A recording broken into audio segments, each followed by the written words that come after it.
ಹಿಂದಿವಾಲ SBI manager ದವಲೆತ್ತಿಗೆ ಬಿತ್ತು break. ಕನ್ನಡಿಗರನ್ನ ಕೆಣಕಿದ ಕಿರಿಕ್ಲೇಡಿ ಬ್ಯಾಂಕ್ನಿಂದ kick out.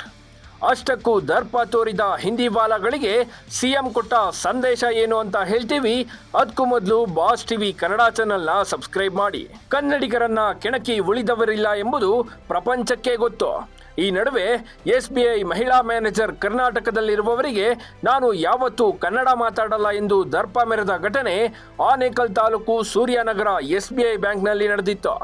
ಆ ಮ್ಯಾನೇಜರ್ ಕನ್ನಡ ಮಾತಾಡಲ್ಲ, ಹಿಂದಿ ಮಾತಾಡ್ತೀನಿ ಎಂದು ಹೇಳುವ ವಿಡಿಯೋ ಸೋಷಿಯಲ್ ಮೀಡಿಯಾದಲ್ಲಿ ಸಿಕ್ಕಾಪಟ್ಟೆ ವೈರಲ್ ಆಗಿತ್ತು. ಕನ್ನಡಿಗರನ್ನ ಕೆಣಕಿದ ಕಿರಿಕ್ಲೇಡಿ ದವಲತ್ತಿಗೆ ಬ್ರೇಕ್ ಬಿದ್ದಿದೆ.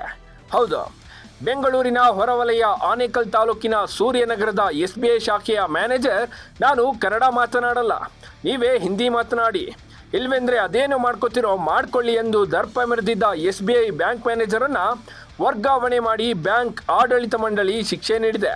ಈ ಬಗ್ಗೆ ಸ್ವತಃ ಮುಖ್ಯಮಂತ್ರಿ ಸಿದ್ದರಾಮಯ್ಯನವರೇ ಮಾಹಿತಿ ನೀಡಿದ್ದಾರೆ. ಮತ್ತೊಂದೆಡೆ ಕರ್ನಾಟಕ ರಕ್ಷಣಾ ವೇದಿಕೆ ಕಾರ್ಯಕರ್ತರು ಆನೇಕಲ್ ತಾಲೂಕಿನ ಎಸ್ಬಿಐ ಬ್ಯಾಂಕ್ಗೆ ನುಗ್ಗಿ ಪ್ರತಿಭಟನೆ ನಡೆಸಿದ್ದಾರೆ. ಕನ್ನಡ ಮಾತನಾಡದ ಬ್ಯಾಂಕ್ ಸಿಬ್ಬಂದಿಗೆ ಸರಿಯಾಗಿ ಕ್ಲಾಸ್ ತೆಗೆದುಕೊಂಡಿದ್ದಾರೆ. ಇದರಿಂದ ಮಣಿದ ಬ್ಯಾಂಕ್ ಮ್ಯಾನೇಜರ್ ಕ್ಷಮೆ ಕೇಳಿದ್ದಾರೆ.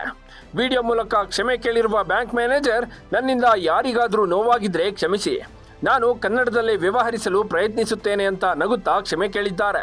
ಲೇಡಿ ಮ್ಯಾನೇಜರ್ ಬೇಕಾಬಿಟ್ಟಿ ಕಾಟಾಚಾರಕ್ಕೆ ಕ್ಷಮೆ ಕೇಳಿದ್ದಾರೆ. ಅವರಿಗೆ ಪಶ್ಚಾತ್ತಾಪವೇ ಇಲ್ಲ.